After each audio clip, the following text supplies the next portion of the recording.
কিভাবে আপনি চোখ নামিয়ে চলবেন এই সমাজের মধ্যে? এটা এত সহজ নয়, আমরা খুব ভালো করে জানি এটা এত সহজ নয়। তো দেখুন, অনেক ভিতরে চলে যাচ্ছি। আদম আলাইহিস সালাম, হাওয়া আলাইহিস সালামকে সর্বপ্রথম নগ্ন করে দিয়েছে ইবলিস। তারা কিন্তু তওবা করে ফিরে এসেছেন। কি সেটা? রব্বানা, আমরা বলি রব্বানা যালামনা আনফুসানা ওয়া ইল্লাম তাগফির লানা ওয়া তারহামনা লানাকুনান্না মিনাল খাসিরিন।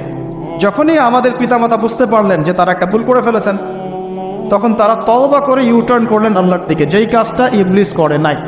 এই কাজটা ইবলিস না করার কারণে সে কাফের হয়ে গেছে, চিরস্থায়ী জাহান্নামী হয়ে গেছে। আর এই তওবা করে ফিরে আসার কারণে আমাদের পিতামাতা জান্নাতি হয়ে গেছে।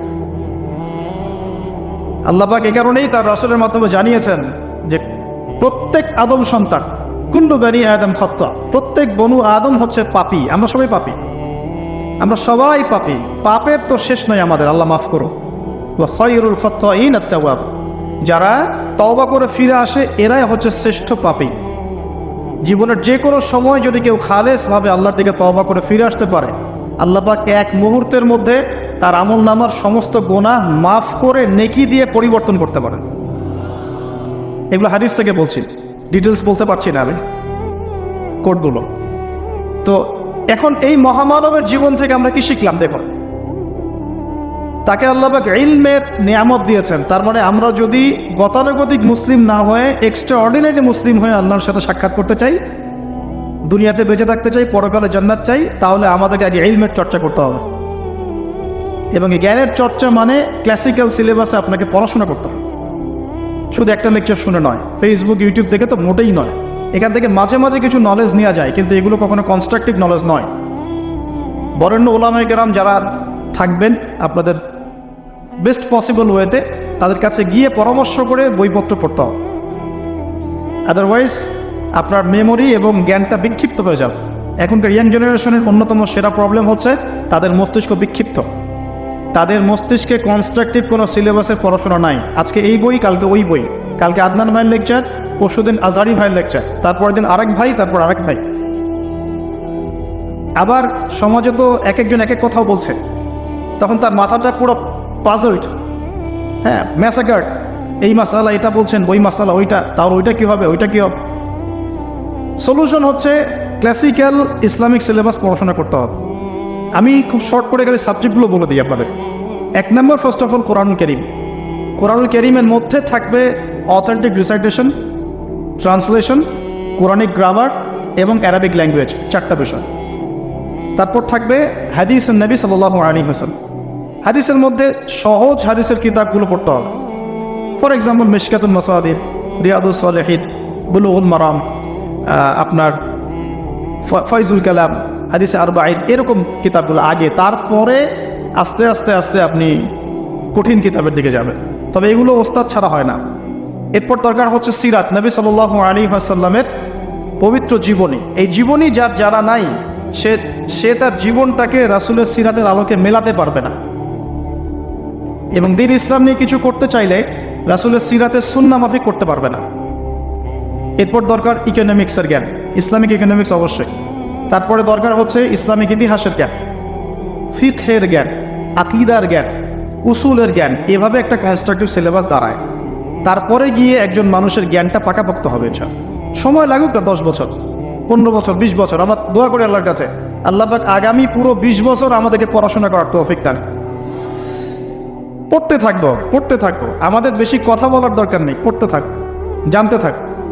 এখন তাহলে আমরা আজকে প্রথম একটা লেসন পেলাম, গতানুগতিক মুসলিম না হয়ে এক্সট্রা অর্ডিনারি মুসলিম হতে হলে প্রথমে এই মহামানবের জ্ঞানতাত্ত্বিক শিক্ষা নিতে হবে, ইলমের মেহনত হবে ইনশাআল্লাহ তাআলা। আল্লাহ পাক আমাদের সবাইকে জ্ঞানের মেহনত করার তৌফিক দান করুক এবং আমাদের পরিবারে জ্ঞান প্রতিষ্ঠার তৌফিক দান করুন। আমাদের বাচ্চাদের মধ্যে সেই জ্ঞান প্রবেশ করানোর তৌফিক দান করুন। আর প্রয়োজন হচ্ছে তাওবাহ, আত-তাওবাহ। আদম আলাইহিস সালাম ভুল করেছেন, আমরাও ভুল করি, কিন্তু শয়তানের পাল্লায় পড়ে ভুল করলেই তার তাবেদারি করতে হবে না, বরং যখনই আমাদের স্মরণ হবে আমরা ইউটার্ন করবো আল্লাহর দিকে তওবা করে। দ্বিতীয় মেসেজ হচ্ছে বেশি বেশি তওবা ইস্তেগফার করব। দিনে কমপক্ষে 100 বার পড়তে পারি আস্তাগফিরুল্লাহাল্লাযী লা ইলাহা ইল্লা হুয়াল হাইয়ুল কাইয়্যুম ওয়া আতুবু ইলাইহি। অথবা এতটুকু অ্যাটলিস্ট আস্তাগফিরুল্লাহ ওয়া আতুবু ইলাইহি, আস্তাগফিরুল্লাহ ওয়া আতুবু ইলাইহি, ব্যাস এতটুকু। নবী সাল্লাল্লাহু আলাইহি ওয়াসাল্লাম দিনে 100 বার তওবা করতেন, কোন হাদিস এসেছে 70 বার তওবা করতেন। এরপর একটু সামনে যাই, কোরআনের পাতা উল্টালে দেখবো আরেকজন নবীর নাম আসেন, আরেকজন মহামানবের নাম, তার নাম হচ্ছে নূহ আলাইহিস সালাম। এই মানুষগুলো যাদের কথা বলছি তারা কিন্তু কেউ গতানুগতিক মুসলিম ছিলেন না, ছিলেন তারা এক্সট্রা অর্ডিনারি মুসলিম ছিলেন। আমি তাদের থেকে নলেজ নিচ্ছি। এবার আসি কোরআনের পাতা একটু সামনে গেলে দেখবো আরেকজন নবীর নাম চলে আসে, নূহ আলাইহিস সালাম। নাম শুনেছেন? সামারি 950 বছর দিনের দাওয়াত দিয়েছেন। সুবহান। এক্সট্রা অর্ডিনারি মুসলিম হতে হলে আমাদেরকে দাওয়াতি কাজ করতে হবে, তার আগে ওই যে জ্ঞান অর্জন করতে হবে। এই দাওয়াতি কাজটা হবে মধ্যম পন্থায়, শৈথিল্যতাবাদ না, চরমপন্থা না, মধ্যমপন্থী থাকবো ইনশাআল্লাহ। এখানে অনেক সময় মধ্যমপন্থী থাকতে গিয়ে কিছু মানুষ হিকমতের দোহাই পেরে শৈথিলতাবাদী হয়ে যায়। আমি মনে বুঝাতে পারি না, কিছু মানুষ মধ্যম পন্থার দাওয়াতের কথা বলেও হিকমতের দোহাই দিয়ে কখনো কখনো শৈথিলতাবাদী হয়ে যায়। এটাও ঠিক, ওটাও ঠিক, এটাও চলে, ওটাও চলে, এদিকে চলে আসে। আবার কিছু মানুষ মধ্যম পন্থার কথা বলে অনেক সময় খুব ওভার এগ্রেসিভ পদক্ষেপে চলে যায়। দুটোই উম্মার জন্য ক্ষতিকর। এই জন্যই ক্লাসিক্যাল ওলামায়ে কেরামের সাথে পরামর্শ ভিত্তিক চলাফেরা করা উচিত। তাহলে তারা ডাইরেকশন দিতে পারবেন যে কোনটা এই প্রেক্ষাপটে করা উচিত, কোনটা করা উচিত। তো নূহ আলাইহিস সালামের জীবন থেকে আমরা শিখছি দাওয়াতের মেহনত করতে হবে। এটা আমি আজকেও শিখলাম নতুন করে। নিজের মধ্যেই মনে হলো যে আমার সামনে যে ভাই গাড়ি ড্রাইভ করছেন তাকে তো দুটো কথা বলতে পারতাম, কেন বললাম না? যে ইমামের পিছনে নামাজ পড়ে আসলাম তাকে তো দুটো কথা বলতে পারতাম, কেন বললাম না? বলতে পারতাম যে ইমাম সাহেব আপনি শুনুন, নবী সাল্লাল্লাহু আলাইহি ওয়াসাল্লাম বলেছেন দুনিয়ার সবচাইতে নিকৃষ্ট চোর হচ্ছে সে ব্যক্তি যে রুকু সেজদা ঠিক মতো আদায় করে না। চুরি করলে চোরের হাত কেটে ফেলতে হয়। যদি কেউ আমার ফোনটা চুরি করে, ইসলামিক লস কি বলছে? তার হাতটা কেটে ফেলতে হয়। আর নবীজি বলছেন সবচেয়ে নিকৃষ্ট চোর সে ব্যক্তি যে ব্যক্তি রুকু সেজদা ঠিক মতো আদায় করে না। তো আমরা এরকম দাওয়াতের অনেক ক্ষেত্র পাই। নিজেও ফিল করলাম যে না, আসলে মনে হয় আমি পরিপূর্ণ দায়ী হতে পারছি না।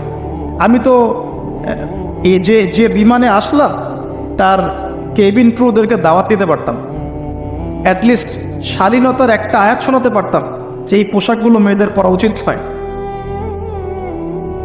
যে পোশাকটা আপনি পরে আছেন আকাশে উঠছে, সুবহানাল্লাহ, 1 সেকেন্ডের মধ্যে প্লেন ক্র্যাশ করতে পারে।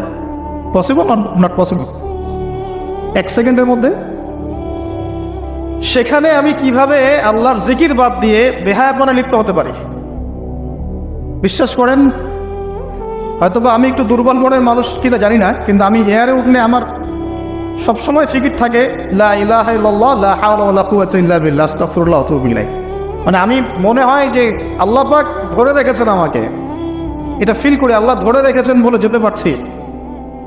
ওখানে আমরা কিভাবে নগ্নতা প্রদর্শনী করতে পারি, কিভাবে করতে পারি? তো দাওয়াতের অনেক ক্ষেত্র সামনে আসে। আপনার সন্তানকে, আপনার স্ত্রীকে, আপনার প্রতিবেশীকে, ড্রাইভারকে, সবজিওয়ালাকে আমরা দাওয়াত দিতে পারি। বাট আমি মনে হচ্ছে যে আমি আসলে কথাটা বলছি বড় গলায়, আমি এখন নিজেও এটা হতে পারি না। আল্লাহ পাক আমাদেরকে হওয়ার তৌফিক দান করুন।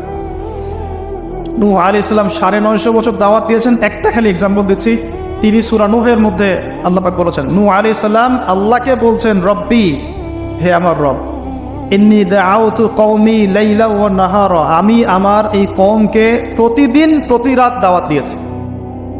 সুবহানাল্লাহ, প্রতিদিন প্রতি রাত। আজকে এসেছি, হয়তো 2-3 মাস পরে আপনাদের এখানে আবার আসতে পারি। প্রতিদিন প্রতি রাত কিন্তু আমি দাওয়াতি কাজ করতে পারছি না, আমরা কেউই করছি না। নূহ আলাইহিস সালাম বলছেন আমি বিনা আজর, কোনো আজর ছাড়াই, কোনো স্বার্থ ছাড়াই আল্লাহ আমি আমার কওমকে দিন রাত দাওয়াত দিয়েছি। ওয়ালাম ইয়াজিদহুম দুআই ইল্লা ফিরারা, যখনই দাওয়াত দিয়েছি আমার দাওয়াত শুনে তারা খালি পৃষ্ঠ প্রদর্শন করেছে। কেউ মাথা ঢেকে ফেলেছে, কেউ মুখ কান বন্ধ করেছে, হ্যাঁ, কেউ আমাকে পাগল বলেছে, মজনুন বলেছে। এমনকি তিনি যখন নৌকা বানাচ্ছেন আল্লাহ পাকের আদেশে, মানুষ পাশ দিয়ে হেঁটে যায় আর টিটকারি করে, কবে মরুভূমিতে নৌকা চলবে? নূহ, তোমার এই নৌকা মরুভূমিতে চলবে কবে? মানুষ টিটকারি মারে। তো এখনো দেখবেন স্ক্যাটোলজিক্যাল কথা বললে, আখিরুজ্জামানে কথা বলে অনেকেই মজা নেয়। কবে আসবে ক্যাশলেস সোসাইটি? বললাম তো চলে আসছে। কবে আসবে মালহামা? বলছি চলে আসবে। কবে আসবে বড় বড় ভূমিকম্প? আসছে, সবর করেন। তো নূহ আলাইহিস সালামের জীবন থেকে শিক্ষা আমরা দাওয়াত দিব। আমরা ফার্স্ট অফ অল জ্ঞান অর্জন করব, ক্লাসিক্যাল সিলেবাস পড়াশোনা করব, ওলামায়ে কেরামের সাথে সহবত রাখবো এবং দাওয়াতি কাজ করবো ইনশাআল্লাহ। এবং এখানে আমরা মধ্যমপন্থী থাকবো, নট চরমপন্থা, নট শৈথিল্যতাবাদ। নূহ আলাইহিস সালামের জীবন থেকে আরো দাওয়াত, দিন রাত দাওয়াতের মেহনত করা, দিন রাত দাওয়াতের মেহনত করা। আল্লাহ পাক আমাকে আপনাদের সবাইকে তৌফিক দান করুন। কতদিন? 950 বছর। কত বছর? 950 বছর। পুরো আব্বাসীয় খেলাফত ছিল 509 বছর কি 10 বছর মেবি। পুরো আব্বাসীয় খেলাফত 510 বছরের মতো। উমাইয়াদের ছিল 93 ইয়ার্স। আমাদের নবী সাল্লাল্লাহু আলাইহি ওয়াসাল্লামের দাওয়াতের মিশন বয়স ছিল 23 বছর। 950 বছর দাওয়াত দেওয়ার পর তাফসীরের কিতাবে এসেছে 40 or 80 ফ্যামিলিজ, এই 40 বা 80টা ফ্যামিলি ইসলাম কবুল করেছে।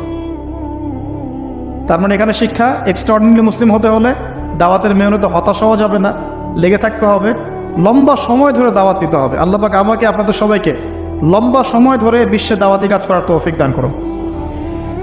আর সামনে যাই। নিজের ছেলে ইসলাম কবুল করে নাই নূহ আলাইহিস সালামের, নিজের স্ত্রী ইসলাম কবুল করে নাই। তার মানে আমাদের ফ্যামিলিগুলো এমন হতে পারে যে ফ্যামিলি নিজের ছেলে কথা শুনছে না, নিজের স্ত্রী কথা শুনছে না। পরোয়া করতে হবে না, তাদের পরোয়া করতে হবে না, শুধু দাওয়াত দিতে হবে। সেই অবস্থা লূত আলাইহিস সালামেরও, তারও স্ত্রী ইসলাম কবুল করছে না।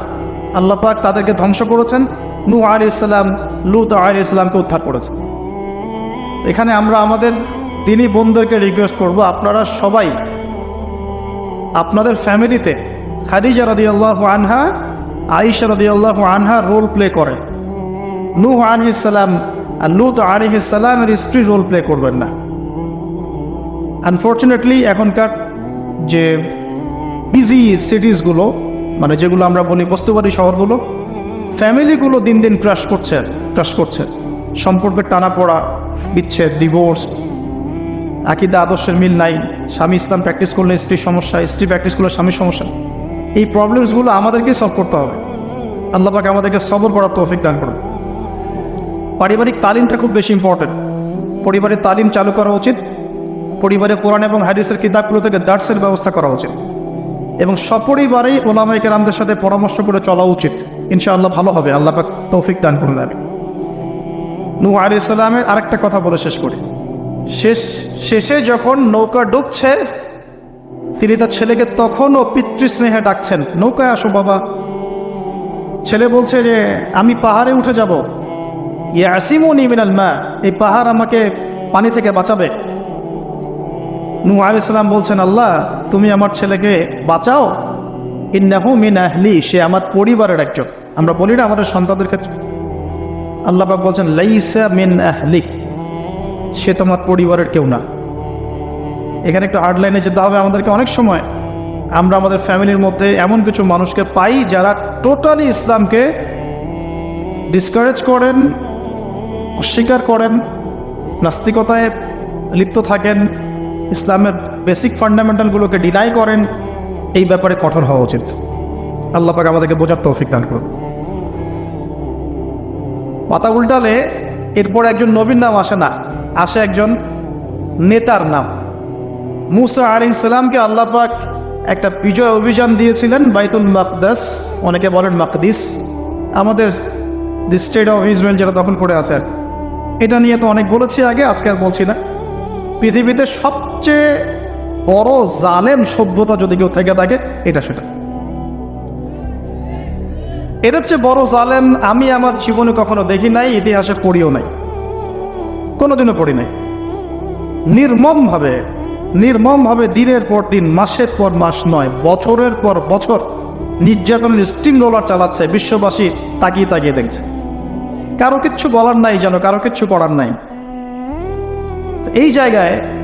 এই জায়গায় বিজয় অভিযানে পাঠানো হচ্ছে মুসা আলাইহিস সালামকে, কিন্তু তিনি তার কওমের জন্য একজন নেতা নির্বাচন করছেন। তার কম বলছে আমাদেরকে একজন নেতা দিন যার আন্ডারে থেকে আমরা আমালেকা সম্প্রদায়ের বিরুদ্ধে যুদ্ধ করব। এখন মুসা আলাইহিস সালাম বলছেন, আল্লাহ পাক যদি কোনো নেতা দেন, তোমরা যদি আবার পালানো শুরু করো। কারণ বনু ইসরাইল সম্পর্কে তার খুব মারাত্মক কিছু অভিজ্ঞতা আছে। ফেরাউনের কবল থেকে মুক্তি পাওয়ার পরে বাছুর পূজা শুরু করেছে। তোমরা তো এই আদেশ আসলে পিছনে পালানো শুরু করবা। তারা বলল, না, আমরা পালাবো না, আমরা অবশ্যই সামনে অগ্রসর হব। কেন পালাবো? আমাদের জান মাল দিয়ে আমরা প্রয়োজনে ফাইট করব এবং আমরা আমাদের স্ত্রী সন্তানদেরকে রক্ষা করব। আমাদের বাড়িঘর তারা লুটপাট করছে, আমরা ওদেরকে প্রতিহত করব। অনেক কথা বলেছে, সূরা বাকারাতেই পাবেন আপনি ইনশাআল্লাহ। তো আল্লাহ রাব্বুল আলামিন একজন ব্যক্তিকে সেখানে নেতৃত্ব দিলেন, তার নাম তালুত। কি নাম ভাইয়া? তালুত। এবং তালুতের আন্ডারে যুদ্ধ করছেন একজন ছোট বলছি কারণ তখন তার বয়স 12 থেকে 14 বছর। তিনি পরবর্তীতে নবী হয়েছেন, তার নাম দাউদ আলাইহিস সালাম। তো এই তালুত সম্পর্কে কি নসিহত, কেন এক্সট্রাঅর্ডিনারি মুসলিম হওয়ার সাথে কি সম্পর্ক? কোরআনের পাতা উল্টালে তালুত সম্পর্কে দুটো কথা পাওয়া যায়। বনু ইসরাইল বলছেন যে তালুত নেতৃত্বের যোগ্য নয়, তার তো সম্পদ নাই, তার তো খ্যাতি নাই। আমরা তো এটাই বলি, নেতৃত্ব কখন আসে?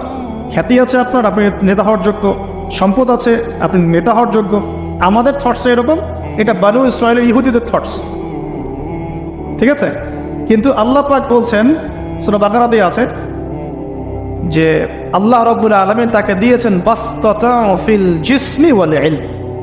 তালুতকে আমি নেতৃত্ব দিয়েছি কারণ তালুতকে আমি আল্লাহ দুটো নেয়ামত দিয়েছি। এক হচ্ছে শারীরিক ফিজিক্যাল শক্তি এবং সুস্থতা এবং জ্ঞানের প্রজ্ঞার পারদর্শিতা।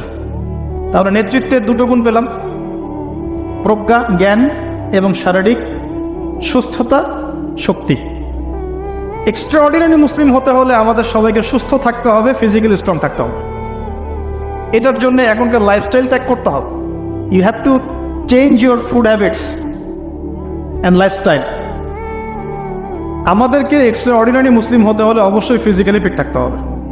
তালুতকে আল্লাহ পাক ফিটনেস দিয়েছেন, অ্যান্ড ফিটনেস কীভাবে আমরা রক্ষা করব আমরা বুঝবো। এটা খাওয়ার দাওয়ার, ঘুমানো, স্পেশালি ঘুমানো, ঘুম থেকে ওঠা, ফজরের পরের জগিং, প্রয়োজনে জিম এবং ফুড হ্যাবিট চেঞ্জ করা। রাসূল সাল্লাল্লাহু আলাইহি ওয়াসাল্লামের প্রফেটিক লাইফস্টাইল ফলো করলে ইনশাআল্লাহ আমরা সুস্থ থাকবো। আল্লাহ পাক আমাদের সবাইকে, আমি সহ আপনাদের সবাইকে আল্লাহ পাক সুস্থতার নিয়ামত দান করুন এবং আল্লাহ পাক আমাদের সবাইকে দীর্ঘ নেক হায়াত দারাজ করুন। এই হায়াতকে আল্লাহর দ্বীনের জন্য ব্যয় করার তৌফিক দান করুন। আরেকটা হচ্ছে ইলম, আবারও জ্ঞানের কথা আসলো। তালুতকে আমি জ্ঞান দিয়েছি। ইউতাল হিকমা, আল্লাহ পাক বলছেন যে ওয়ামা ইউতাল হিকমাতা ফাকাদ উতিয়া খায়রান কাসীরা, যাকে প্রজ্ঞা দেয়া হয়েছে তাকে প্রচুর প্রচুর প্রচুর কল্যাণ দেওয়া হয়েছে। সুবহানাল্লাহ। পাতা উল্টাই সামনে যাই, এক্সট্রাঅর্ডিনারি মুসলিম ছিলেন আরেকজন, তার নাম হচ্ছেন দাউদ আলাইহিস সালাম, যিনি তালুতের বাহিনীতে যুদ্ধ করছেন। আমালেকা সম্প্রদায়ের মধ্যে অনেক বিশাল দেহি কিছু মানুষ ছিলেন, তার মধ্যে একজনের নাম জালুত। ওই জালুত নাকি একাই 100 জনের সাথে লড়াই করতে পারত। তো তালুত যখন নদী পার হচ্ছে তখন বলেছিল যে কেউ পানি খাবে না, শুধুমাত্র 1 ঢোক পানি খেতে পারবে। যে ব্যক্তি পানি খাবে তাহলে ইসলামিন সে আমার কিন্তু অন্তর্ভুক্ত হতে পারবে না। তাফসিরে আসছে মাত্র 313 জন সৈন্য পানি না খেয়ে থাকতে পেরেছে। ওই যে বদরে 313 জন, ঠিক তালুতের যুদ্ধেও 313 জন। এটা অনেকে জানে না, বদর যুদ্ধ হয়েছে 313 জন সাহাবী, তালুতের সাথেও ছিল মাত্র 313 জন। আর এদিকে আমালেকা সম্প্রদায়ের বিশাল বাহিনী। এখন আমালেকা সম্প্রদায়ের মধ্যে এক যোদ্ধা আছে, তার নাম জালুত, যে একাই 100 জনের সাথে লড়াই করতে পারে। আল্লাহ রাব্বুল আলামিন তার সাথে মোবারাজার জন্য দাউদ আলাইহিস সালামকে আদেশ করছে। দাউদ আলাইহিস সালামের বয়স তখন 14 বছর। বলা হচ্ছে তাফসীরের কিতাবে, দাউদ আলাইহিস সালাম দূর থেকে একটা যে গুলতি বলি আমরা, বাতুল গুলতি টাইপের, এগুলো নিক্ষেপ করে এটা সরাসরি তার এই 2 চোখের মাঝখানে গিয়ে লাগিয়ে দিয়ে তার ইন্তেকাল হয়ে গেছে, মৃত্যু হয়ে গেছে। জালুত শেষ। এটা দেখে আমালেকা সম্প্রদায়ের পিছনে বাড়ানো শুরু করেছে। 313 জন নিয়ে এই মুসা আলাইহিস সালামের নেতৃত্বে, তালুতের নেতৃত্বে এই বাহিনী বাইতুল মাকদিস বিজয় করেছিল। এই বাইতুল মাকদিসের হিস্ট্রি অনেক অনেক প্রাচীন। এরা তো এখানকার নতুন আবর্জনা, এরা এখানকার নতুন নব্য আবর্জনা, কারণ এর হিস্ট্রি অনেক লম্বা, অনেক লম্বা। এর হিস্ট্রি এত লম্বা যেটা নিয়ে একটা কিতাবই লেখা যায়, যে জেরুজালেমের হিস্ট্রি, এই ইতিহাস পড়ে দেখ। তো যাই হোক, এখন দাউদ আলাইহিস সালাম থেকে আমাদের কি শিক্ষা আছে একটু দেখি। এক্সট্রাঅর্ডিনারি মুসলিম হতে হলে কি করতে হবে? দাউদ আলাইহিস সালাম সম্পর্কে আল্লাহ রাব্বুল আলামিন দুটো কথা বলেছেন। এক, আল্লাহ রাব্বুল আলামিনের কাছে দাউদ আলাইহিস সালামের নামাজ অনেক অনেক বেশি পছন্দের ছিল, এবং আল্লাহ রাব্বুল আলামিন দাউদ আলাইহিস সালামের রোজাটা অনেক বেশি পছন্দ করতেন। আমরা কি জানি তিনি কেমন করে রোজা রাখতেন? একদিন রোজা রাখতেন, পরের দিন রাখতেন না, তারপরে আবার রাখতেন, তারপর রাখতেন না, তারপর আবার রাখতেন, তারপর রাখতেন না। এইভাবে তিনি সারা বছর রোজা রাখতেন, সুবহানাল্লাহ। এবং রাতের বেলা এত চমৎকার করে জাবুর তেলাওয়াত করতেন আর নামাজে দাঁড়িয়ে থাকতেন, তার এই জাবুরের তেলাওয়াত শুনতে পাখি, অনেক তাফসীর আসছে পাখি, মাছ, অন্য অন্য প্রাণী তারা এসে চুপ করে বসে তার তেলাওয়াত শুনত। এগুলো কোনো গাল গল্প নয়। বিশ্বাস করেন আল্লাহ পাকের এই পৃথিবীতে যত মাখলুক আছে সবাই আল্লাহর ইবাদত করে, সবাই। আল্লাহ পাক তো আমার নামাজের মুখাপেক্ষী নন। আসমান নামাজ পড়ছে, জমিন নামাজ পড়ছে, চন্দ্র সূর্য নামাজ পড়ছে, পাহাড় পর্বত নামাজ পড়ছে। একজন সুফি পীর সাহেবের সাথে সাক্ষাৎ হয়েছিল, তিনি বলেছেন যে আমাদের বডির মধ্যে যে কীটপতঙ্গগুলো থাকে সেগুলো তাসবিহ পাঠ করে। তা আল্লাহ পাক তো আমার নামাজের মুখাপেক্ষী নন। তো এখান থেকে এক্সট্রা অর্ডিনারি মুসলিম হতে হলে, আহসান হতে হলে আমাদেরকে নামাজ ঠিক করতে হবে। আল্লাহ পাক আমাদের সবাইকে দাউদ আলাইহিস সালামের মতো সুন্দর করে নামাজ পড়ার তৌফিক দান। আর দাউদ আলাইহিস সালামের এই সুন্নতের উপর আমল কে করেছেন সবচেয়ে বেশি? আমাদের নবী মুহাম্মদ সাল্লাল্লাহু আলাইহি ওয়াসাল্লাম। অ্যাটলিস্ট আমরা তার উম্মত, তার মতো করে নামাজটা তো পড়তে শিখব। বিশ্বাস করেন এখন ম্যাক্সিমাম মসজিদ, আমি এখানকার অবস্থা জানি না, আমি আমার লোকালিটির কথা বলছি, ম্যাক্সিমাম মসজিদ বাইতুল্লাহ থেকে এখন বাইতুল নাস হয়ে গেছে। বুঝতে পারেনি? বাইতুল্লাহ মানে আল্লাহর ঘর, যেখানে আল্লাহর বিধান চলবে, আল্লাহর মতো, আল্লাহ যেভাবে সন্তুষ্ট হন সেই নামাজ চলবে। এখন চলছে বাইতুল নাস, মানুষের সন্তুষ্টির নামাজ, মানুষের সন্তুষ্টির নামাজ। মসজিদ কমিটির, অনেক মসজিদ কমিটির সভাপতি সব সুদখোর, ঘুষখোর, দুর্নীতিবাজ ভর্তি। ইমাম সাহেব কিছু বলতেও পারে না, বেচারা কি বলবে? বললেই তো চাকরি শেষ।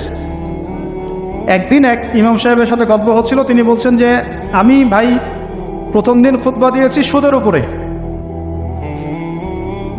প্রথম দিন খুতবা দিয়েছি সুদের উপরে, তারপরে আমাকে সুন্দর করে রিমান্ডে নিয়ে নিল আর কি কমিটি, তারপরে তওবার উপরে আমি আলোচনা করেছি, তওবার উপরে আলোচনা। এগুলো কিন্তু বাস্তবতা। বাইতুল নাস হয়ে গেছে মসজিদগুলো এখন। নামাজের কোনো আধ্যাত্মিকতাই পাচ্ছেন না আপনি, মারেফতি নাই। এই যে আমরা দাঁড়িয়ে বলি আউযু বিল্লাহি মিনাশ শাইতানির রাজিম মিন নাফসিহি ওয়া নাফসিহি ওয়া হামজিহি, কত পার্সেন্ট মানুষের অর্থ জানে? আমরা বলি বিসমিল্লাহির রহমানির রহিম, এই বিসমিল্লাহির রহমানির রহিম, বিসমিল্লাহ বিস, খালি এতটুকু সিনটা শোনা যায়, বাকি আর কিছু শোনা যায় না। অথচ শুধু এই বিসমিল্লাহর প্রতি সম্মান প্রদর্শন করার জন্যে আল্লাহ পাক সাবার রানী বিলকিসকে ইসলাম কবুলের সৌভাগ্য দিয়েছিলেন। মনে আছে সুলাইমানের চিঠি? হয়তো অনেকে পড়েছেন। সুলাইমান আলাইহিস সালাম চিঠি দিয়েছেন, আমার কাছে আত্মসমর্পণ করো। তো রাজার পরিষদ সবাই বলছে আমরা উলুল কুওয়া, আমরা শক্তিশালী, আদেশ করেন লড়াই করব। বিলকিস বলছে না, ইন্নাহু মিন সুলাইমান, এটা সুলাইমানের পক্ষ থেকে আসছে। ওয়া ইন্নাহু বিসমিল্লাহির রহমানির রহিম, এখানে আছে পরম করুণাময় অসীম দয়ালু আল্লাহর নামে শুরু করছে। এই বিসমিল্লাহর প্রতি সম্মান প্রদর্শনের ওসিলায় আল্লাহ রাব্বুল আলামিন এই সাবার রানী বিলকিসকে এই ইসলাম কবুলের সৌভাগ্য দিয়ে দিয়েছেন। বিসমিল্লাহ ঠিক নাই তেলাওয়াতে, কোরআন তেলাওয়াত ঠিক নাই নামাজের মধ্যে, এক একটা হরফের উচ্চারণ কোথায় কি হচ্ছে কি বুঝতেই পারছি না আমরা। আলহামদুলিল্লাহ রাব্বিল আলামিন কি পড়লো আল্লাহই ভালো জানে। এটা কি মন্ত্র নাকি? আলহামদুলিল্লাহি রাব্বিল আলামিন একটা অনুভূতি আছে, একটা অর্থ আছে। সমস্ত প্রশংসা এই জগৎ সমূহের রব আল্লাহর জন্যে। আর রহমান রহিম, যিনি পরম করুণাময় অসীম দয়ালু। একটা ফিলিংস আছে। মালিক ইয়াউমিদ্দিন, যিনি বিচার দিনের মালিক। ইয়াকা না'বুদু, আমরা শুধু তোমার ইবাদত করি। ওয়া ইয়াকা নাস্তাঈন, শুধু তোমার কাছেই সাহায্য চাই। একসাথে বলি আমরা নামাজে, ইহদিনাস সিরাতাল মুস্তাকিম, আল্লাহ আমাদেরকে সোজা সরল পথ দেখাও। কোথায় ফিলিংস? সিরাতাল লাযীনা আন'আমতা আলাইহিম, এই যে এক্সট্রাঅর্ডিনারি মানুষদের পথ দেখাও আমাদেরকে, যাদের প্রতি আপনি অনুগ্রহ করেছেন। গায়রিল মাগদুবি আলাইহিম, ওই মাগদুবদের পথ চাই না আল্লাহ। কোন মাগদুব? ইহুদি জাতি। ওয়ালা দাল্লিন, এবং দল্লিনদের পথ আল্লাহ চাই না। দল্লিন কারা? নাসারা। এখন দেখেন তো সারা ওয়ার্ল্ডের প্রত্যেকটা ডিপার্টমেন্ট কাদের? ইহুদি নাসারা, ইহুদি নাসারা, ইহুদি নাসারা, ইনক্লুডিং আমাদের বাথরুমের টয়লেটস, মানে বাথরুমের কমোড। আপনার আমাদের বাথরুম থেকে নিয়ে গ্লোবাল সিস্টেম কোনটা ওদের বাইরে আছে বলেন? হ্যাঁ, ওদের ভালো জিনিস নেওয়া যাবে না এমনটা নয়, কিন্তু এমন নীতি আদর্শ নেওয়া যাবে না যেটা ইসলামের সাথে কনফ্লিক্ট হয়। কনফ্লিক্ট কি ইকোনমিক সেকশনে হচ্ছে না? রিবা কেন্দ্রিক ইকোনমিক সিস্টেম কি ইসলামিক? আল্লাহ সুবহানাহু ওয়া তাআলার ল বহির্ভূত পলিটিক্যাল সিস্টেম কি ইসলামিক?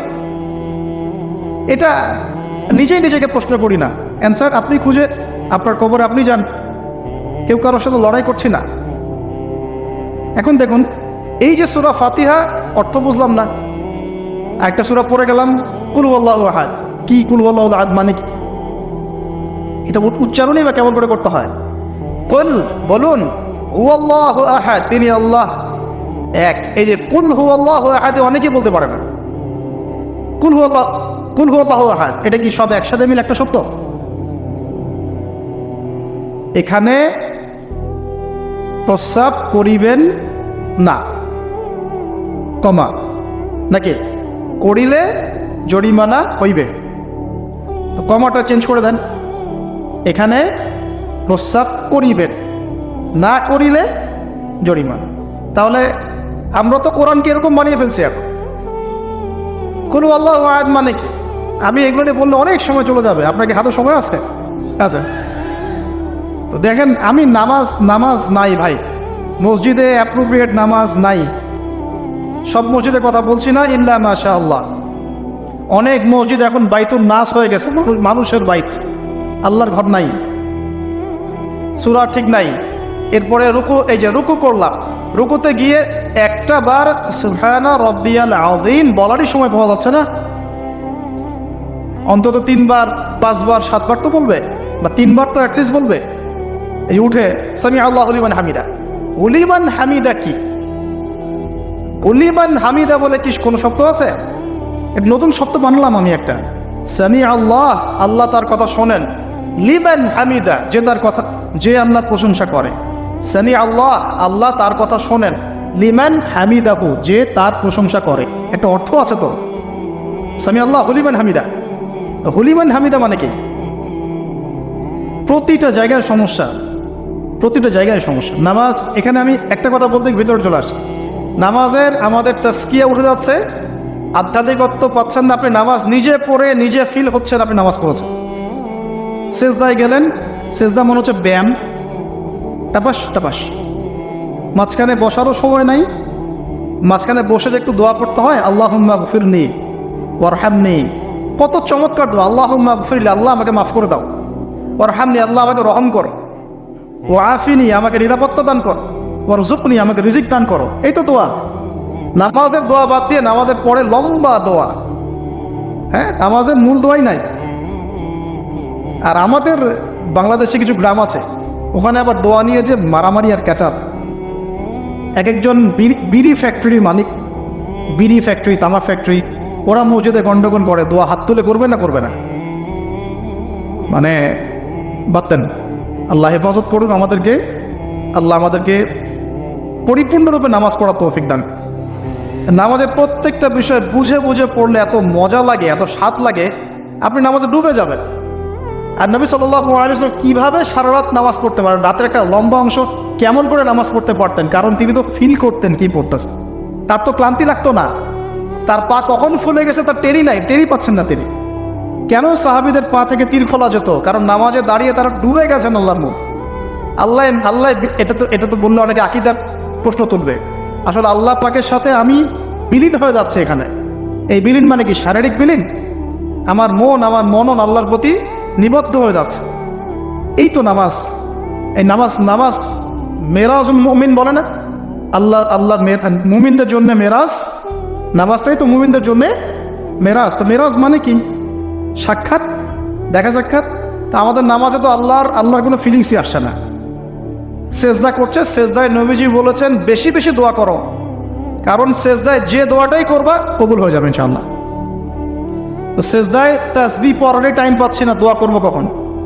একটা দোয়া করতে গিয়ে দেখলাম ইমাম সাহেব তাশাহুদ শুরু করে দিয়েছে, আর আমি তাশাহুদ ধরতে গিয়ে দেখলাম তাশাহুদ শেষ করতে করতে সালাম শেষ, আমার দরুদ শরীফ বাকি আছে।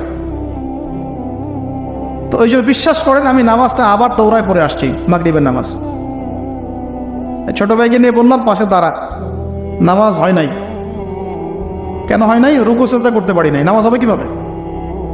এক ওয়াক্ত নামাজ চলে গেল। এই এক ওয়াক্ত নামাজ কি আমার জীবন আবার ফিরে আসবে কিনা? আর আপনারাই বলেন তো, কিয়ামতের মাঠে সবচেয়ে প্রথম কোন আমলের হিসাব হবে? আমার এই বড় বড় কথা, দিন কায়েম, জিহাদ, এই সেই, হাবি জাবি, অনেক বড় বড় কথা, নামাজ ঠিক নাই, কি হবে? ফায়দা আছে কোনো? এই জিনিসটা যদি আমাদের সমাজ থেকে আস্তে আস্তে বিদায় নিতে থাকে তাহলে তো সমস্যা। আল্লাহ পাক আমাদের সবাইকে পরিপূর্ণ নামাজি হওয়ার তৌফিক দান করুন। একটা কথা বলতে গিয়ে অনেক ভিতরে চলে আসলাম। দাউদ আলাইহিস সালামের নামাজ আল্লাহর কাছে অনেক প্রিয় ছিল, আর তার সওম রোজা আল্লাহর কাছে অনেক প্রিয় ছিল। আমাদের সবাইকে আল্লাহ পাক এই মহামানবের জীবন থেকে নামাজ শেখার তৌফিক দান করুন, রোজা রাখার তৌফিক দান করুন। এবং কোরআনে তিনি জাবুর তেলাওয়াত করতেন, এত মধুর সুরে তেলাওয়াত করতেন, পাখি এসে তার তেলাওয়াত শুনতো, মাছ এসে তেলাওয়াত শুনতো। আমাদের তেলাওয়াত তো মাশাআল্লাহ করলে মানুষ বিরক্ত হচ্ছে, আমাদের তেলাওয়াত শুনে মানুষ বিরক্ত হচ্ছে। তো আল্লাহর ওয়াস্তে আমি একটু রিকোয়েস্ট করি সবাইকে, আল্লাহর ওয়াস্তে আপনারা সবাই বিশুদ্ধ করে তার তিলের সাথে কোরআন তেলাওয়াত করা শিখবেন ইনশাআল্লাহ। 1 বছর সময় লাগে লাগুক, 2 বছর লাগে লাগুক, 3 বছর লাগে লাগুক, তিনি নিজে 7 জন ওস্তাদের কাছে কোরআন তেলাওয়াত করা শিখেছেন। এর কোনো শেষ নেই। চমৎকার করে সুন্দর করে মাধুর্যের সাথে কোরআন তেলাওয়াত করা শিখুন। আল্লাহ পাক আমাদের সবাইকে ডেইলি অন্তত 1 পারা করে তেলাওয়াত করার তৌফিক দান। এতে ইনশাল্লাহ জীবনে বরকত হবে, হায়াতে বরকত হবে, রিজিকে বরকত হবে, আল্লাহর সাথে কানেকশন থাকবে, কোরআনের সাথে আপনার সম্পর্ক থাকবে। কোরআন কাল কিয়ামতে আপনার পক্ষে সাক্ষী দিবে। আল কোরআন হুজ্জাতুল লাকা ওয়া আলাইহি, কোরআন আপনার পক্ষে সাক্ষী দিবে বা বিপক্ষে সাক্ষী দিবে। আল্লাহ রাসূল বলেন লা হাসাদা ইল্লা ইসনাতাইন, 2 জন ব্যক্তি ছাড়া কারো প্রতি ঈর্ষা করা জায়েজ নাই। এক রাজুলুন আতা আল্লাহুল কোরআন, এমন একজন ব্যক্তি যাকে আল্লাহ পাক কোরআন দিয়েছেন, সুবহানাল্লাহ। ইয়াকুমু বিহি আনা আল-লাইল ওয়া আনা আন-নাহার, যে কোরআন কেন্দ্রিক সে দিনের বেলা আমল করে, রাতে তাহাজ্জুদের নামাজ পড়ে। আরেকজন ব্যক্তি রাজুলুন আতাহুল্লাহু মালান, একজন ব্যক্তি যাকে আল্লাহ পাক সম্পদ দিয়েছেন, ইউনফিকু বিহি আনা আল-লাইল ওয়া আনা আন-নাহার, এই টাকা পয়সা মাল সম্পদ ইসলামের জন্য সে দিন রাত খরচ করে। এই 2 ব্যক্তি ছাড়া অন্য কারোর প্রতি ঈর্ষা করা যায়। আর এগুলো হাদিস তো অনেক শুনেছেন, প্রত্যেক হরফে 10 নেকি করে পাবেন। কোরআন আপনার পক্ষে সাক্ষী দিবে। সূরা বাকারা, যে ঘরে তেলাওয়াত করা হয় সূরা বাকারা, শয়তান সেই ঘর থেকে দূর দূর করে পালিয়ে যাবে। সূরা আলী ইমরানের শেষের 10 আয়াত মুখস্থ করবেন, সূরা বাকারার শেষের 3টা আয়াত মুখস্থ করবেন, সূরা হাশরের শেষের 3-4টা আয়াত মুখস্থ করবেন, সূরা কাহাফের প্রথম 10টা আয়াত মুখস্থ করবেন, সূরা কাহাফের শেষের 10টা আয়াত মুখস্থ করবেন। এরকম অনেকগুলো সূরা আছে, সূরা ফালাক, নাস, ইখলাস, সূরা ফালাক, নাস, ইখলাস, কাফিরুন ইত্যাদি। দাউদ আলাইহিস সালামের কথা শুনলাম, আরেকজন মহামানব। আর কয়েকজনের কথা জাস্ট সংক্ষিপ্ত করে টাচ করে শেষ করে দিচ্ছি। তার ছেলে সুলাইমান আলাইহিস সালাম, নাম শুনেছি তো?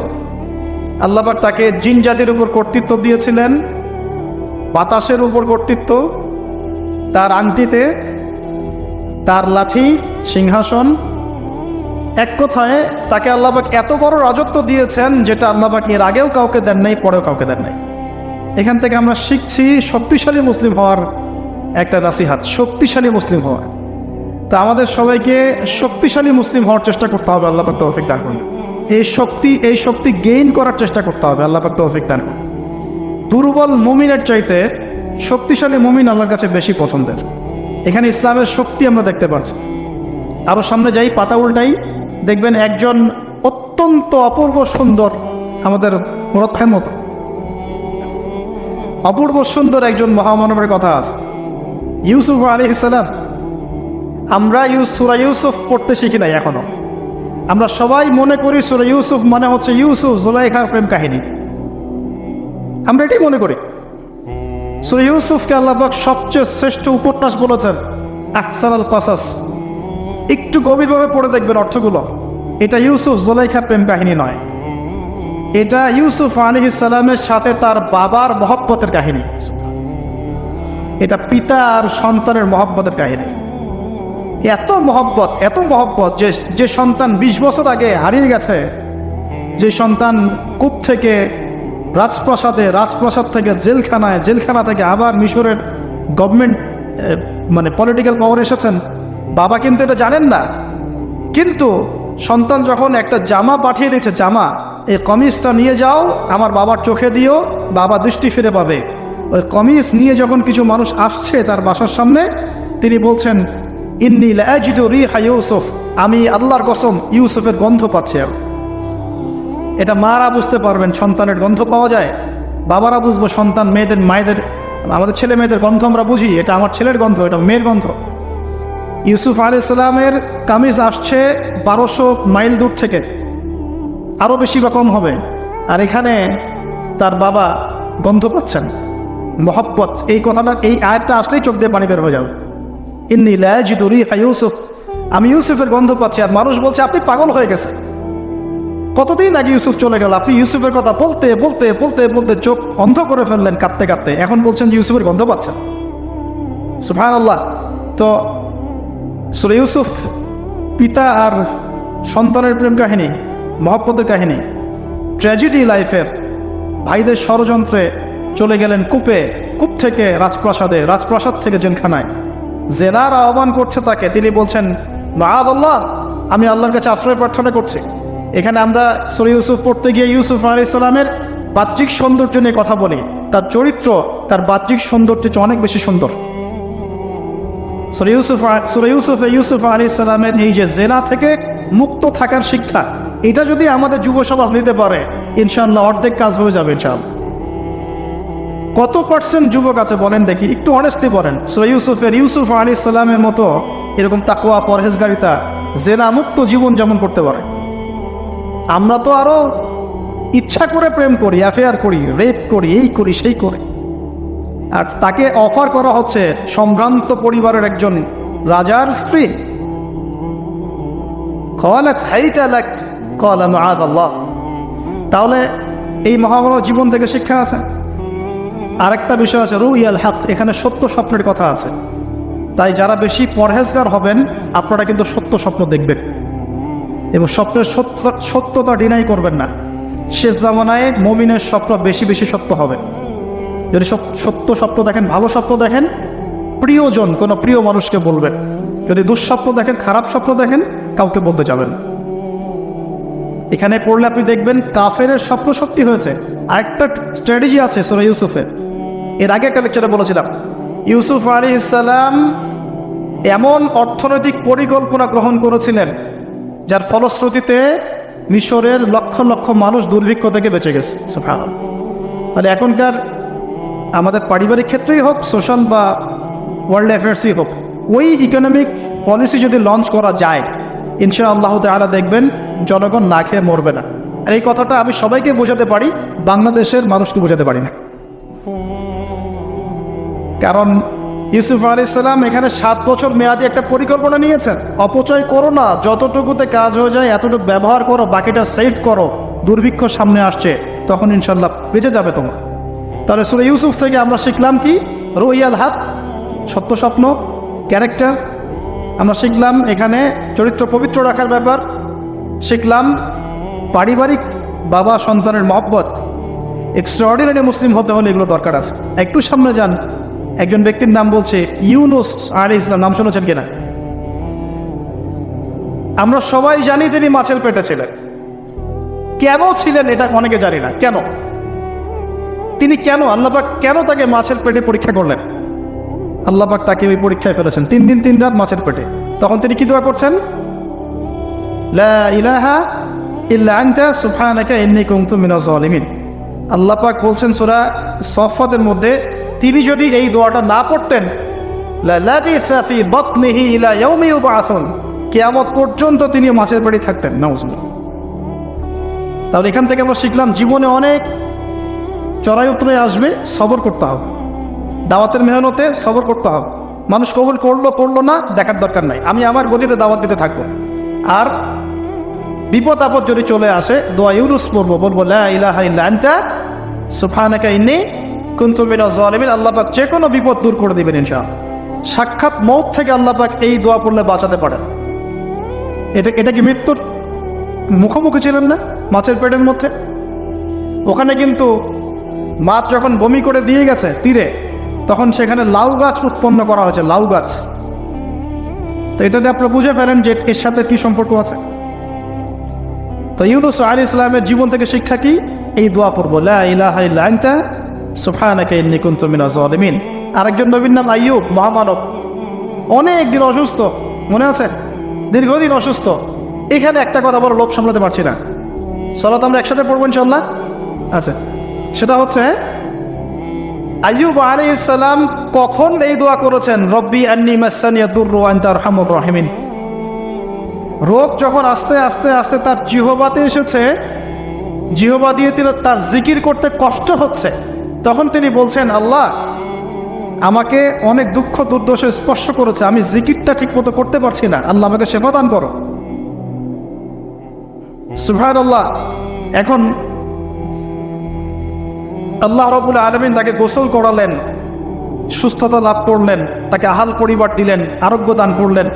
শিক্ষা জীবনে যত বড়ই রোগ ব্যাধি বিপদ আপদ বালা মুসিবত আসুক না কেন, এই দোয়াটা পড়বো, আশাহত হব না, হতাশ হব না, আল্লাহর প্রতি সুধারণা রাখবো, দোয়া করবো রব্বি আন্নী মাসানিয়া দুর ওয়া আনতা আরহামুর রাহিমিন, ইনশাআল্লাহ শেফা হয়ে যাবে। সেই লোভনীয় কথাটা এটা। আইয়ুব আলাইহিস সালামের শরীরে রোগ ছিল, কলবে কি রোগ ছিল? আইয়ুব আলাইহিস সালামের কলবে কি রোগ ছিল? রোগটা দেহে ছিল। এখন 1 মিনিটের জন্য যদি আমরা আমাদের পোশাকটাকে চেঞ্জ করি, দেহটাকে কলবের পোশাক দেই, কলবটাকে দেহের পোশাক দেই, বলেন তো কত % মানুষ সুস্থ থাকবে? কথাটার ভিতরে ঢোকেন। মনে করেন আমাদের 2টা পোশাক, বাইরের দেহের পোশাক, একটা ভিতরে কলবের পোশাক। দেহে আমরা এখন সুস্থ সবাই, তাই তো? এখন এই দেহটাকে আমরা কলবের রূপ দিলাম, কলবটাকে আমরা দেহের রূপ দিলাম। এখন দেখেন তো কত % মানুষ সুস্থ আছে? আমাদের মধ্যে 99% মানুষ অসুস্থ না এখন? বিকজ আমাদের সবারই কলব অসুস্থ।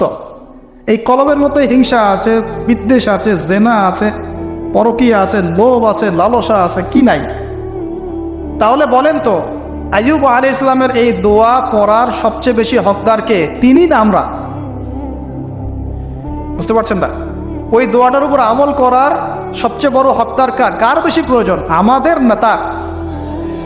ব্যাস, আমরা এখন আমাদের নামাজে দোয়া পড়বো, রব্বি আন্নী মাসানিয়া দুররু ওয়া আনতা আরহামুর রাহিমিন।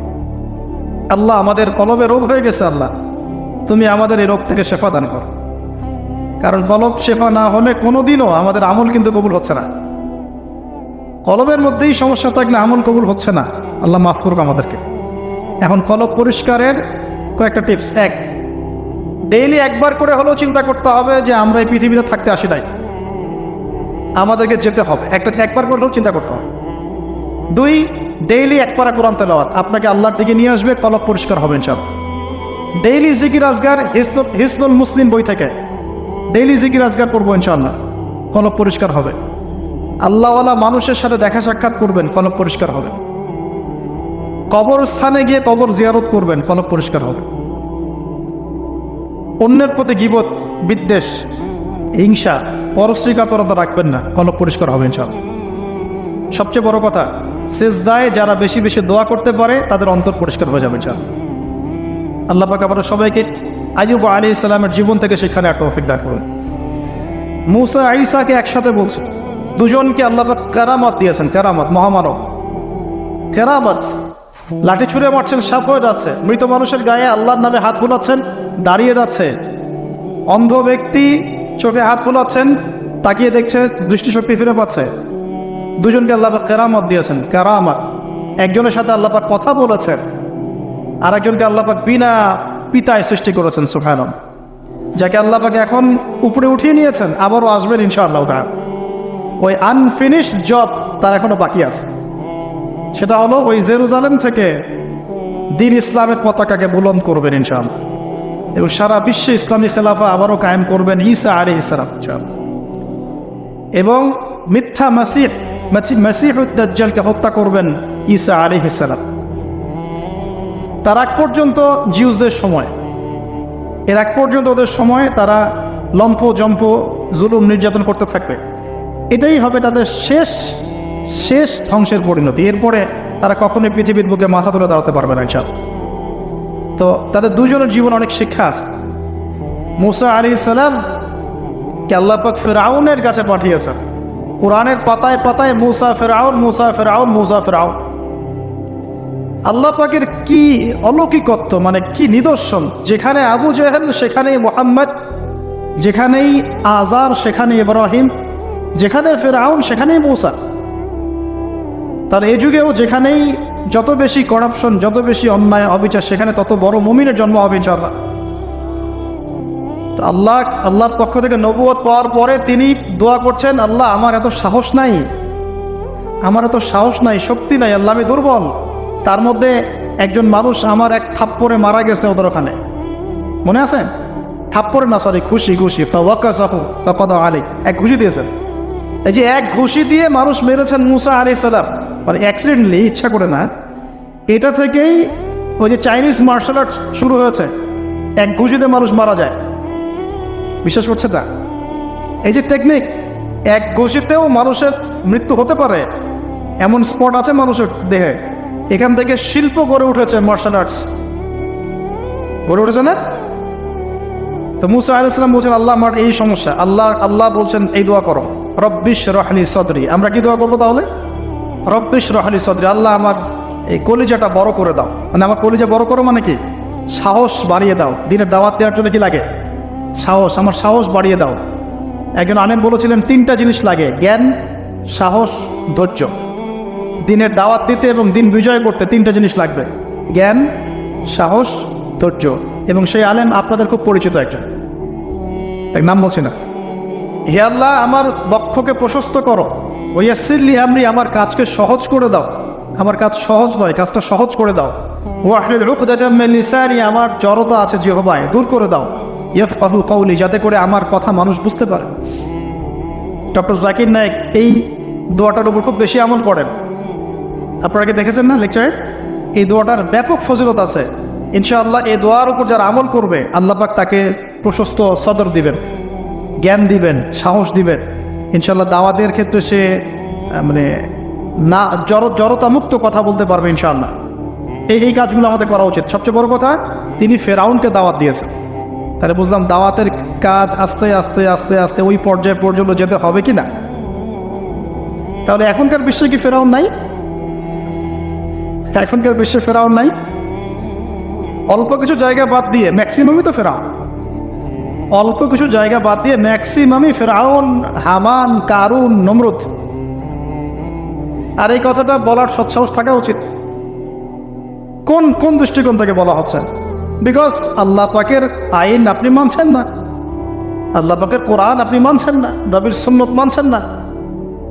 উতবা সাহেবা রাবিয়া, তোমরা ইসলাম কবুল করো। তারা করে নাই বলেই তো বদর হলো। তারপরে সমাজ পরিবর্তন, একটা হাদিস আমাকে প্রেরণা যোগায়, সেটা হলো নবীজি বলছেন, তোমাদের সামনে এমন যুগ আসছে, জামানা সবরের, কঠিন সবরের জামানা। ওই যে বলেছে অনেকদিন আগে, ইমান ধরে রাখাটা হাতের মধ্যে আগুন ধরে রাখার মতো হবে। ওই জামানায় যে ব্যক্তি আমার সুন্নতের উপরে লিল মুতামাসসিক, আমার সুন্নতের উপরে একদম দৃঢ় থাকতে পারবে,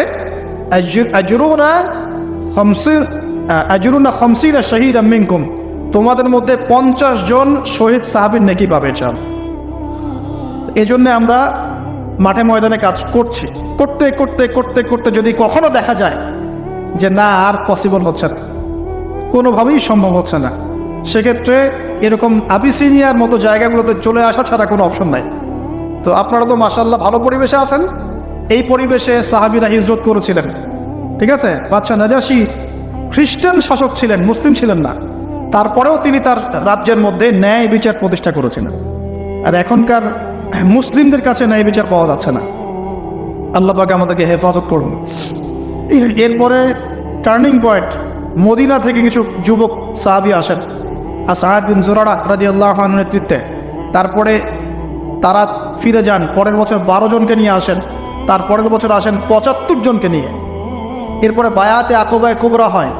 বায়াত একটা বিষয় আছে ইসলামে, এটা তো উঠেই যাচ্ছে আস্তে আস্তে। এটা নিয়ে নিচ্ছে কিছু ভণ্ড পীর সাহেব, তাই না? কিন্তু অরিজিনালি কিন্তু ইসলামে একটা বায়াতের ব্যাপার আছে। তো নবী সাল্লাল্লাহু আলাইহি ওয়াসাল্লাম সেটা নিয়েছেন। নেয়ার পরে আল্লাহ পাক তাকে আদেশ করেছেন মদিনায় হিজরত কর। তখন তিনি মদিনায় হিজরত করে সেখানে গিয়ে মদিনা সনদ করা, মসজিদ নববী নির্মাণ করা, তারপরে ইহুদিদের সাথে চুক্তি করা, একটা রাষ্ট্র যেভাবে ফাংশন করে সব সেখানে হলো। তারপরে সামরিক অভিযান শুরু হলো আস্তে আস্তে। এই করতে করতে কিছু সারিয়া হলো, সারিয়া সাইফিল বাহার, সারিয়া আবুয়া, সারিয়া বুয়াত, এরকম অনেকগুলো সারিয়া হওয়ার পরে এক পর্যায়ে বদর যুদ্ধ হয়েছে। সরাসরি প্রথম বদর হয়নি, কিন্তু বদর যুদ্ধে জয়লাভ, পরে উহুদের যুদ্ধ পরের বছর, এই যুদ্ধের সাময়িক বিপর্যয়। তারপরে খন্দকে বাইন মানে ওরা কিন্তু ফিরে চলে গেল, আমাদের কোনো ক্ষতি করতে পারলো না। তারপরে নবী সাল্লাল্লাহু আলাইহি ওয়াসাল্লাম বলেন আজকের পর থেকে আমরাই অগ্রগামী হব, ওরা আমাদেরকে কিচ্ছু করতে পারবে না। এরপরে সামরিক অভিযান বাড়লো, দাওয়াতের মেহনত বাড়লো, আস্তে আস্তে আস্তে আস্তে মাশাআল্লাহ মাত্র 8 বছর, মাত্র 8 বছর, 8 বছরের ব্যবধানে নবী সাল্লাল্লাহু আলাইহি ওয়াসাল্লাম প্রায় বিনা যুদ্ধে মক্কা জয় করবেন। কোন মক্কা? যে মক্কা থেকে আমাদেরকে চলে আসতে হয়েছে এক সময়। ইসলাম এভাবে বিজয় লাভ করেছে। আর আমাদের জন্য নবী সাল্লাল্লাহু আলাইহি ওয়াসাল্লামের এই মহামানবের জীবনই হচ্ছে উসওয়াতুল হাসানা। আমাদের জন্য কিন্তু আগেকার মহামানবরা উসওয়াতুল হাসানা নন, যাদের কথা আমরা আলোচনা করলাম, তাদের থেকে আমরা শিক্ষা নিচ্ছি, কিন্তু আমাদের উসওয়াতুল হাসানা হচ্ছেন নবী সাল্লাল্লাহু আলাইহি ওয়াসাল্লাম। তার এই সিরাত, তার এই জীবনী পড়লে আমরা আমাদের ব্যক্তি জীবন, দাওয়াতের জীবন, পারিবারিক জীবন, কখন কি করতে হবে, এই পুরো বিষয়টা আমরা খুব ভালো করে আয়ত্ত করতে পারব। আল্লাহ রাব্বুল আলামিন আমাদের সবাইকে নবী সাল্লাল্লাহু আলাইহি ওয়াসাল্লামের জীবন থেকে শিক্ষা নেওয়ার তৌফিক দান করুন। তিনি উম্মার কল্যাণকামী ছিলেন, আমাদেরকে তিনি ভালোবাসতেন, আমাদের জন্য এত কষ্ট করেছেন, তিনি চলে গেছেন, রেখে গেছেন আমাদের কাছে এই দিন ইসলাম। এটাই আমানত। আমরা ছাড়া এরপরে আর কোনো নবী আসছেন না, আমাদের কাঁধেই দায়িত্ব। অতএব শুধু ওলামায়ে কেরামদের কাঁধে দায়িত্ব নয়, আমাদের সবার কাঁধেই দায়িত্ব। যখন ওলামায়ে কেরামরা দায়িত্ব পালনে অবহেলা করবে, আল্লাহ পাক আপনাদেরকে নিয়ে আসবে এখানে ইনশাআল্লাহ। আল্লাহ পাকের কোনো পরোয়া নাই, কিন্তু আল্লাহ পাকের কোনো পরোয়া নাই। যদি আমরা ওলামায়ে কেরামরা দায়িত্ব পালন না করি, আল্লাহ পাক আপনাদেরকে নিয়ে আসবেন, এই চেয়ারগুলোতে বসাবেন ইনশাআল্লাহ। অতএব এই উম্মতপুর সবার দায়িত্ব আছে। নবী সাল্লাল্লাহু আলাইহি ওয়াসাল্লামের সেই আদর্শ তার পরবর্তীতে বাস্তবায়ন করেছেন আবু বকরের মতো সাহাবী রাদিয়াল্লাহু আনহু, ওমর ইবনে খাত্তাবের মতো সাহাবী, উসমান বিন আফফানের মতো সাহাবী, আলী ইবনে আবি তালেবের মতো সাহাবী। এরপরেও উমাইয়াদের 93 ইয়ার্স, আব্বাসীয়দের প্রায় 500 বছর, উসমানীয় খেলাফত, ফাতেমি খেলাফত, কর্ডোবা ইসলামী খেলাফত, আপনার মামলুকদের শাসন, মুঘলদের শাসন, আফগানদের শাসন, হতে হতে হতে হতে এই 1917 সাল পর্যন্ত সারা বিশ্বে এগুলোই চলেছে আলহামদুলিল্লাহ। লাস্ট 100 বছরে মাশাআল্লাহ আমরা আমাদের ট্র্যাক হারিয়ে ফেলেছি। কি করলাম? আমরা ঈমান থেকে সরে আসলাম, তাকওয়া থেকে সরে আসলাম, হারাম খাওয়া শুরু করলাম, জিনা করা শুরু করলাম, দ্বীনি ইলম অর্জনের চেষ্টা করলাম না, পর্দার বিধান কায়েম করলাম না, দাওয়াতের মেহনত করলাম না, ইসলাম প্রতিষ্ঠার কোনো জজবা রাখলাম না, ইত্যাদি করতে করতে আমাদের উপরে তারা চেপে বসে গেল। আজকে এখন পর্যন্ত এই অবস্থাতেই আছে। এখন আমরা কি চাই এই অবস্থাতেই কিয়ামত হোক, নাকি আগামী ইসলামের যে বিজয়গুলো আসবে সেখানে আমরাও কিছু ভূমিকা রাখি? যদি ভূমিকা রাখতে চাই যার যার জায়গা থেকে, জাস্ট এই কয়টা কাজ আমরা একটু করার চেষ্টা করি। আল্লাহ পাক তৌফিক দান করুন। 1, পুরো কোরআনটা পড়বো ইনশাআল্লাহ। 2, হাদিসের কিতাবগুলো মোতালা করবো ইনশাআল্লাহ। 3, আমরা যা জানবো ইমিডিয়েট আমল করার চেষ্টা করবো ইনশাআল্লাহ। এই জামানার আবু বকর ওমর হতে হবে আমাদেরকে, এই জামানার আবু বকর ওমর হতে হবে আমাদেরকে। দেখেন, ওনারা যদি এই জামানায় থাকতেন তাহলে কি ওই ভাষায় কথা বলতেন না এই ভাষায় কথা বলতেন। তো এই জামানার আবু বকর ওমররা হবে স্মার্ট, বিচক্ষণ, মুত্তাকি, পরেজগার, তিনি ইলম অর্জন করবে, তারা দ্বীনের জন্য ডেডিকেটেড থাকবে। আল্লাহ পাক আমাদের সবাইকে কবুল করুন, আমিন। প্রয়োজন 4 নাম্বার, আমাদের আদর্শ পরিবার, পারিবারিক মূল্যবোধে কোনো ছাড় দিব না ইনশাআল্লাহ। 5 নাম্বার, আমাদের সন্তানের যে ছোট ছোট বাচ্চারা যারা আছে, বাচ্চাদেরকে ডিনামাইট করে গড়ে তুলবেন ইনশাআল্লাহ তারা। বাচ্চাদেরকে একবারে ডিনামাইট, মানে জেনারেল নলেজ, ইসলামিক নলেজ, প্রত্যেকটা ডিপার্টমেন্ট যেন ওদের স্ট্রং থাকে ইনশাআল্লাহ। এবং ছোটবেলা থেকেই ওদেরকে নামাজ, ইসলামিক নীতি নৈতিকতা, মূল্যবোধ দিয়ে বড় করবেন ইনশাআল্লাহ। আল্লাহ তৌফিক দান করুন। আরও প্রয়োজন হচ্ছে হালাল খাওয়া। আলহামদুলিল্লাহ, এটাতে আমরা চেষ্টা করছি, আল্লাহ পাক বরকত দান করুন। আর কি দরকার হবে? উম্মার ঐক্যের চেষ্টা করা। আর 2-3টা পয়েন্ট হচ্ছে, আমরা ফিজিক্যালি ফিট থাকার চেষ্টা করবো ইনশাআল্লাহ। হালাল খাওয়ার কথা বলেছি, এবং ফুডের ব্যাপারে সচেতন থাকবেন। ডিভাইস এডিক্টেড হবেন না, প্রাকৃতিকভাবে বড় হন, নিজেদের জীবনটাকে মূল্যায়ন করি, হায়াতটাকে মূল্যায়ন করি। এক একটা দিন, এক একটা রাত চলে যাচ্ছে, লাইফ থেকে চলে যাচ্ছে। আমরা আমাদের গোল্ডেন টাইমগুলোকে মূল্যায়ন করি, আমাদের মা বোনদেরকে পর্দায় রাখি, পারিবারিক মূল্যবোধগুলো সুন্দর করার চেষ্টা করি, দাওয়াতের মেহনত বাড়াতে থাকি, এবং অবশ্যই ইউনাইটেড থাকবেন। প্রয়োজন আপনাদের মধ্যে একজনকে আপনারা আমির বানিয়ে নেবেন, তাদেরকে তার আন্ডারে থেকে সুন্দর মতো আপনারা পরামর্শ করে চলবেন। থাকতে হয়, একজন নেতা থাকতে হয়, না হলে 10 নেতা হলো তো সমস্যা, 10 জন 10 কথা বলবে তখন।